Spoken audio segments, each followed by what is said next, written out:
Ismael, ¿con quién estamos para hablar de los demócratas y de su triunfo en estas elecciones? Nos saluda hasta ahora María Camila José Dante Parra. Él es ex asesor senior del líder de la mayoría del Senado, Harry Reid, y director de comunicaciones del representante Mike Honda, demócrata de California. En el 2012 fue asesor latino de comunicaciones para la reelección del presidente Obama y jefe del equipo de medios hispanos en la Convención Nacional Demócrata. Actualmente es el CEO de la organización Próspero Latino. José Dante Parra, gracias por estar en los micrófonos de la W. Buenos días. Muy buenos días, gracias por la oportunidad. Señor Dante Parra, con la victoria de los demócratas en el Senado, ¿con qué tanto poder político queda ahora el presidente Joe Biden de cara a los próximos 2 años que le quedan de gobierno? O sea, primero que todo es un aval a la gestión del presidente Biden en los últimos 2 años y la agenda legislativa que se vino aprobando, que fue, a pesar de la obstrucción republicana, fue un periodo legislativo bastante exitoso, como por ejemplo con la ley de la reducción de la inflación, el plan de rescate económico americano, que básicamente inyectó dinero en la economía para salir de la recesión del post-COVID, y un sinnúmero de otros, un paquete de infraestructura gigantesco que se aprobó también, que va a renovar las carreteras, puentes y aeropuertos y otros centros de transporte del país.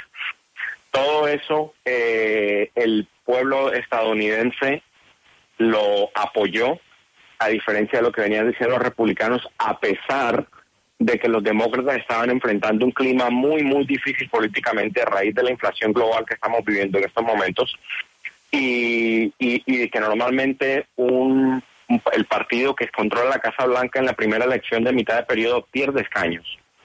Y básicamente lo que ocurrió esta semana no se veía desde los años 30, cuando Franklin Delano Roosevelt era presidente. ¿Y usted qué tanto cree que realmente esto es un mérito de los demócratas y no realmente un movimiento anti-Trump? Primero que todo salió la decisión de la Corte Suprema de este año, cantidad de encuestas que vi, incluyendo una por una firma llamada BSP Research, señalan de que el segundo tema de mayor importancia para los votantes en los Estados Unidos era el aborto. Y los demócratas corrieron su campaña en general con un mensaje sobre el derecho de la mujer a escoger y sobre su propio cuerpo y tomar decisiones de su propia salud, no que fuera el gobierno que estuviera decidiendo eso, y eso se vio reflejado en las encuestas. Obviamente hay un movimiento anti-Trump también. Ellos nominaron una cantidad de candidatos alineados con el presidente Trump, que básicamente fueron elegidos a ser los abanderados del partido en sus contiendas respectivas por dedazo directo del presidente Trump. Entonces eso también, yo creo que también, como acabas de decir, pero yo creo que hay otros factores también, la agenda del presidente, el mensaje en torno al derecho de la mujer a escoger y como acabas de señalar, también una reacción a Trump y a sus candidatos. Viendo hacia adelante, ¿cómo será la gobernabilidad del presidente Biden estos 2 años que le quedan, cuando si tenían antes la totalidad de la Cámara Baja, de la Cámara de Representantes y del Senado, y tenía tanto conflicto para materializar su agenda, ahora que se proyecta que los republicanos tengan la Cámara Baja, ¿cómo irá a gobernar él? ¿Cómo ve usted los próximos días? Los próximos días van a ser los próximos meses. Desde el punto de vista legislativo, creo que se va a aprobar muy poco. Obviamente, porque los republicanos si obstruían cuando no tenían la mayoría de la Cámara, pues imaginémonos lo que viene ahora. Y además de eso, va a haber una guerra civil dentro del mismo partido, de la bancada republicana en la Cámara de Representantes, porque Kevin McCarthy, que se presume va a ser el siguiente presidente de la Cámara, va a entrar con una mayoría mínima de menos de 10 votos, y puede que sea hasta por un voto, por un escaño que tenga la mayoría en la Cámara. Eso significa que va a haber un enfrentamiento entre el ala moderada del partido y el ala trumpista extremista del partido llamada el Freedom Caucus, la bancada de supuestamente la libertad. Estas dos facciones van a hacerle la vida muy, muy difícil a Kevin McCarthy, porque cualquier proyecto de ley que ellos pongan sobre la mesa, el otro lado va a estar opuesto diamétricamente a eso. Y a raíz de esa disfunción, yo creo que vamos a ver muy poco, además de la obstrucción que la que comentamos hace poco.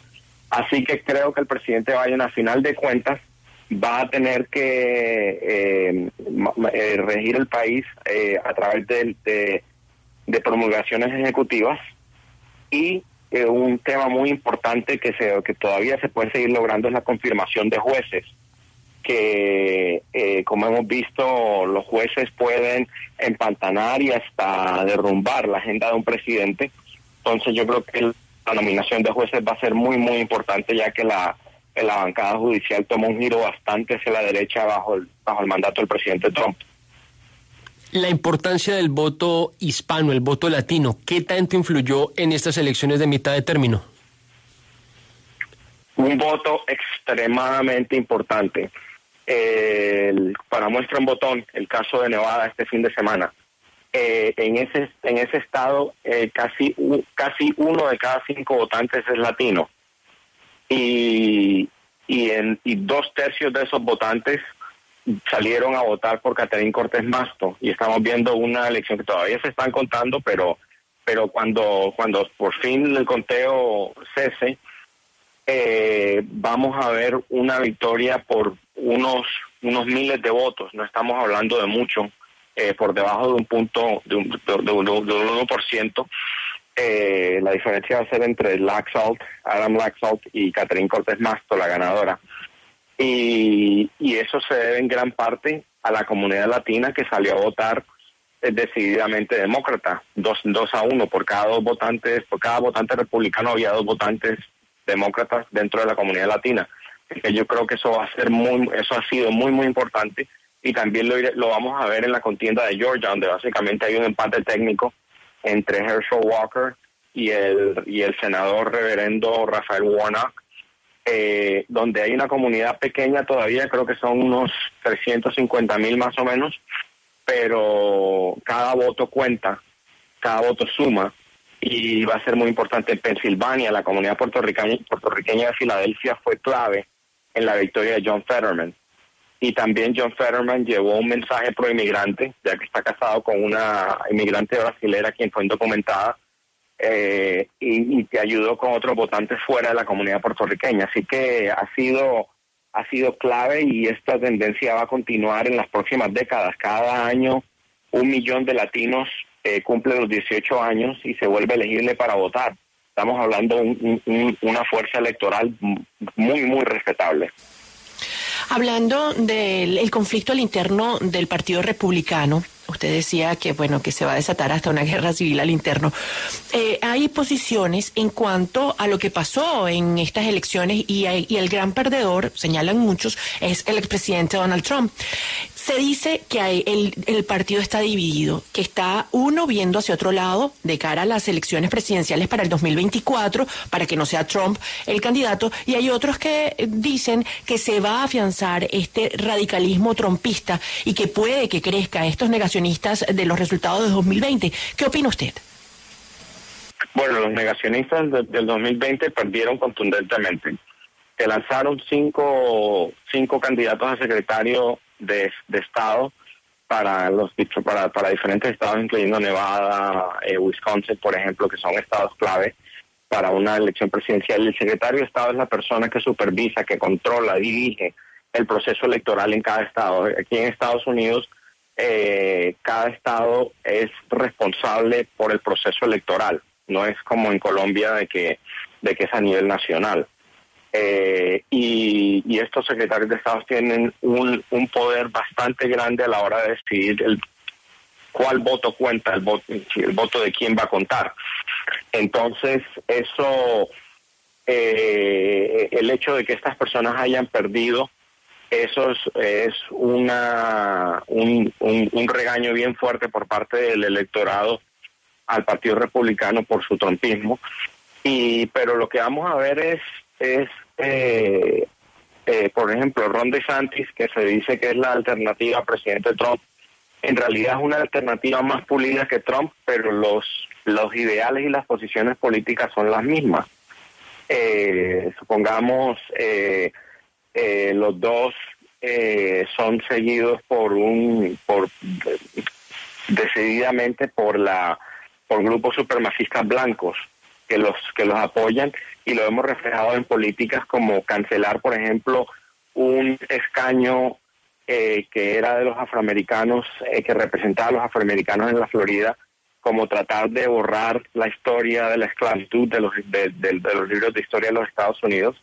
O sea, toda esa serie de posiciones van a continuar dentro del Partido Republicano, y yo creo que los votantes van sin importar quién sea el candidato, si es Trump o DeSantis, van nuevamente a rechazar ese tipo de retórica y de política pública.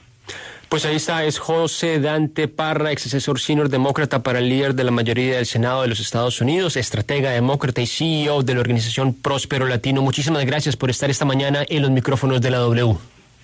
Muchísimas gracias por la oportunidad.